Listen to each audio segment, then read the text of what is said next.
வணக்கம்.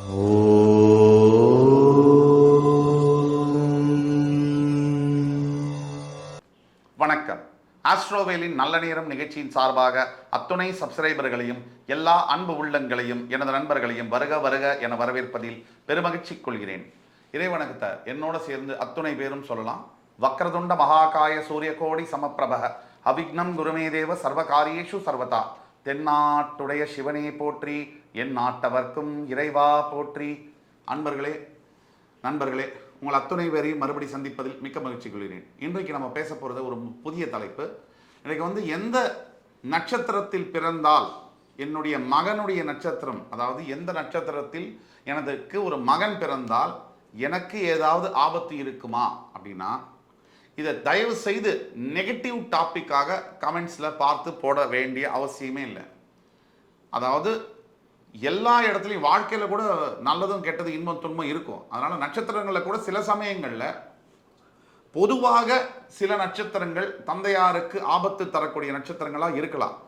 எல்லா சந்தர்ப்ப சூழ்நிலையிலும் அல்ல. நாம் பேசக்கூடியது ஒரு அனுகுமானமாக தான். அதாவது ஜோதிட சாஸ்திரத்தில் இருக்கக்கூடியதில் ப்ராபபிலிட்டி அதிகமாக இருக்கக்கூடியதை தான் பேசுகிறோம்.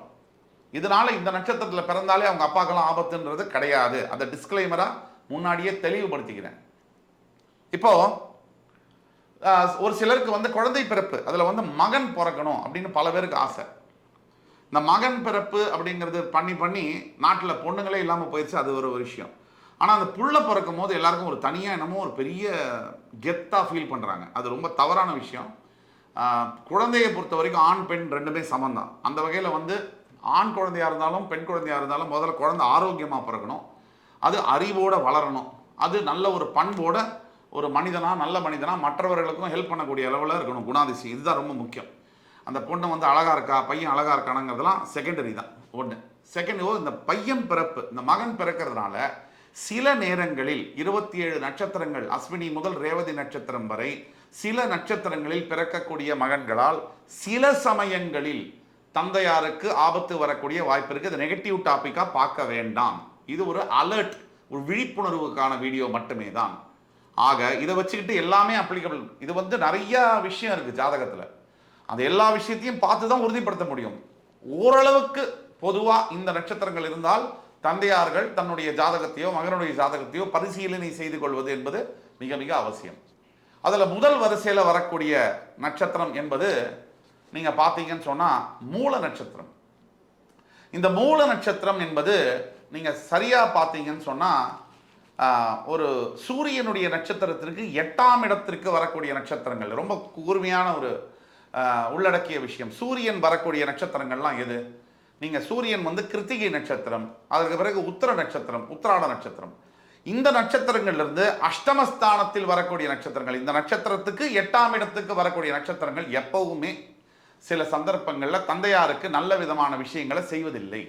ஏன், இன்னும் ஒரு படி மேலே போய் சில உத்திராட நட்சத்திரக்காரர்களுக்கு கூட பிறந்தாலும் கூட தந்தையாருக்கு சில ஆபத்துகள். மகர ராசியில் இருக்கக்கூடிய உத்திராட நட்சத்திரம், குறிப்பாக தனுசு ராசியில் இருக்கக்கூடிய உத்திராட நட்சத்திரம் அல்ல, மகர ராசியில் இருக்கக்கூடிய உத்திராட நட்சத்திரம் 2ஆம் பாதம் மற்றும் 4ஆம் பாதத்தில் பிறக்கும் பொழுது தந்தையாருக்கு சில ஆபத்துகள் வரக்கூடிய வாய்ப்புகள் அதிகமாக இருக்கு. என்ன மாதிரியான ஆபத்து வரலாம்? இந்த மாதிரி நட்சத்திரங்களில் பிறந்தா உடனே தந்தையார் அழிஞ்சே போயிடுவாரு, ஆளே இருக்க மாட்டாரு அப்படின்னு சொல்றது ஒரு மூடத்தனம். எந்த நட்சத்திரமும் நல்ல நட்சத்திரம் தான், எந்த ராசியும் நல்ல ராசி தான். ஆனால் சில சமய சந்தர்ப்பங்களில் ஜோதிடத்தில் இருக்கக்கூடிய சூட்சமங்களில் சில விஷயங்கள் நடைபெறுகிறது. இப்போ பொதுவாக மூல நட்சத்திரத்தில் ஒருத்தர் பிறகுறாருன்னு சொன்னால் அது உத்திர நட்சத்திரத்திலிருந்து ஒரு 8 நட்சத்திரம் தாண்டி வரும். இந்த மூல நட்சத்திரம் கேதுவுடைய நட்சத்திரம். இந்த கேதுவுக்கும் சூரியனுக்கும் ஆகவே ஆகாது. இந்த சூரியனும் கேதுவும் ஒரு ஜாதகத்தில் சேரும் பொழுது 100க்கு 95% அவங்களுக்கு தோல் சம்பந்தப்பட்ட வியாதிகள் வரும். Skin related disorder, skin problem, rash, skin allergy, ஏன் ஸ்கின் சம்பந்தப்பட்ட சோரியாசிஸ் போன்ற வியாதிகள் வரக்கூடிய வாய்ப்புகள் அதிகம் உண்டு. சூரியன் கேது எங்க இணையறாங்களோ அந்த ஜாதகக்காரருக்கு, அது ராசியில் இணைஞ்சாலும் சரி, நவாம்சத்தில் இணைஞ்சாலும் சரி. ஆக இந்த மாதிரி நிலைமையில மூல நட்சத்திரத்தில் பிறக்கக்கூடியவர்களுக்கு தந்தையார் ஒன்று பிரிந்து இருக்கக்கூடிய நிலைமை ஏற்படலாம். சிங்கிள் பேரண்ட் அப்ரிங்கிங் அப்படின்னு சொல்லக்கூடிய தந்தையாருக்கும் தாயாருக்கும் ஒரு கருத்து வேறுபாடுல பிரிவு அப்படிங்கிற மாதிரியான அமைப்புகள் ஏற்படலாம். இல்ல மகன் வந்து ஒரு ஹாஸ்டல்ல படிக்கக்கூடிய சூழ்நிலைகள் ஏற்படலாம். இல்ல தன்னுடைய மாநிலத்திலிருந்து வேற மாநிலம் போய் இல்ல மாவட்டம் இல்ல வெளிநாட்டுகளுக்கு போய் தந்தையை பிரிந்து இருக்கக்கூடிய வாழ்க்கை சூழ்நிலை, சின்ன வயசுலேருந்து அப்பாவை பிரிந்து இருக்கக்கூடிய ஒரு சந்தர்ப்ப சூழ்நிலைகள் ஏற்படலாம். ஒண்ணு. அதற்கு அடுத்தபடியாக அஸ்வினி நட்சத்திரம், அதுவும் கேதுவுடைய நட்சத்திரம் தான். அந்த கேதுவுடைய நட்சத்திரம் அஸ்வினி நட்சத்திரத்தில் பிறக்கும் பொழுது என்ன ஆகும்னு சொன்னா, இதுல விதிவிலக்கு மக நட்சத்திரம், கேதுவுடைய நட்சத்திரமா இருந்தாலும் கூட இந்த மக நட்சத்திரத்தில் பிறக்கக்கூடியவர்கள் அப்பாவோட ரொம்ப நெருக்கமாயிருவானுங்க. பக்கத்துல இருந்தா சண்டை போட்டுட்டே இருப்பாங்க. எப்ப பாரு அப்பாக்கு இவங்களுக்கு மோதல் இருந்துகிட்டே இருக்கும். நான் தான் பெரிய ஆளு, நீ தான் பெரிய ஆளுன்னு அப்பாக்கு அந்த பையனுக்கும் ஃப்ரிக்ஷன் இருந்துகிட்டே இருக்கும். அப்பா பேச கேட்கவே மாட்டான், ஆனா அப்பா மேல உயிரா இருப்பான். அப்பாவும் அந்த பையன் மேல உயிரா இருப்பாரு. ரெண்டு பேரும் சேர்ந்து தான் பயணிப்பாங்க. The best father and son அப்படின்னா இந்த மக நட்சத்திரத்தில் பிறக்கக்கூடிய ஆண்களுக்கு வரக்கூடிய அப்பாக்கள் வந்து இருப்பாங்க. ஆனா அஸ்வினி நட்சத்திரத்தில் இருக்கக்கூடியவர்களுக்கு எப்பவுமே தந்தையாருடைய பாதிப்போ சப்போர்ட்டோ அதிக அளவில் கிடைக்காது. அஸ்வினி நட்சத்திரத்தில் முக்கியமா நான் சொல்றேன், நல்லா குறிச்சு வச்சுக்கோங்க.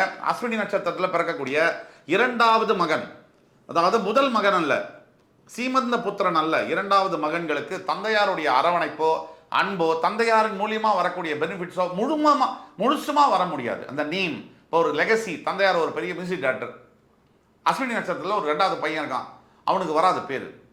அவங்க அப்பாவோட அந்த முதல் பையனுக்கு தான் வரும். அந்த முதல் பையன் தான் அப்பாவோட லெகசியை வந்து கேரி பண்ற மாதிரியான சூழ்நிலைகள் இருக்கும். இருந்தாலும் இவர் ரெண்டாவது பையன் இன்னுமே டேலண்டடா இருப்பாரு. ஆனாலும் கூட அவரால் வந்து அப்பா அளவுக்கு ஒரு பெயரோ புகழோ தடுக்கும், எடுக்க முடியாது. இது ஒரு எடுத்துக்காட்டு. இதற்கு அப்புறம் பார்த்தீங்கன்னா உத்திராட நட்சத்திரம். இந்த உத்திராட நட்சத்திரம் ரொம்ப முக்கியமானது, சூரியனுடைய நட்சத்திரம். ஆனால் அப்பா கூட மட்டும் ஒரு பிரிவு. பெரும்பாலான உத்திராட நட்சத்திரத்தில் பிறந்த மூத்த மகன்கள், அதாவது முதல் மகன்களுக்கு நீங்க பார்த்தீங்கன்னு சொன்னா உத்திராட நட்சத்திரத்தில் பிறக்கும் பொழுது சிறு வயதிலேயே ஒன்று தந்தையை இழக்கக்கூடிய சந்தர்ப்பங்கள் ஏற்படலாம். எல்லோருக்கும் அல்ல, நிறைய பேருக்கு தந்தையை லூஸ் பண்ணக்கூடிய சந்தர்ப்பங்கள் ஏற்படலாம். அப்படி இல்லை அப்படின்னா தந்தையை பிரிந்து இருந்த ஊர்ல இருந்து வேற ஊர் தனிச்சு வீட்டை விட்டு ஓடி வராங்கன்னு சொல்லுவாங்க.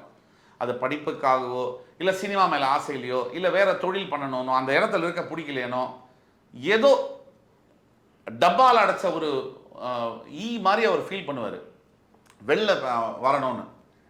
அப்படியாக உத்திராட நட்சத்திரத்தில் பிறந்த சில மகன்களுக்கு தந்தையாருடன் வாழக்கூடிய யோகியதை, தந்தையாருடன் வாழக்கூடிய பாக்கியம் அல்லது தந்தை சிறு வயதிலேயே விபத்தின் காரணமாகவோ இல்லை ஒரு வியாதிகளின் காரணமாகவோ தன்னை விட்டு பிரியக்கூடிய சூழ்நிலை என்பது ஏற்படலாம். ஆக இது ரொம்ப ரொம்ப முக்கியமானது.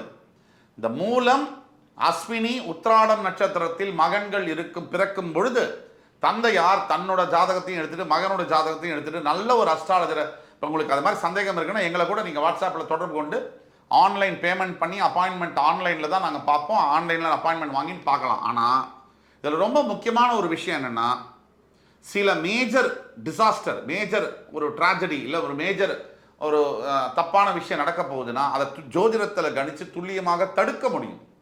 அந்த அடிப்படையில் நீங்கள் இந்த வீடியோவை பார்த்து கொண்டு இருக்கீங்க அப்படின்னா உங்களுக்கு தெரிந்தவர்கள் யாராவது கூட இந்த மாதிரி இருக்காங்கன்னா சில விஷயங்களை நம்ம விதியை ஜோதிடத்தால் வெல்ல முடியும். விதியை மதியால் வெல்வது என்பது ஜோதிஷம், தன்னைத்தான் அறியும் கல்வி.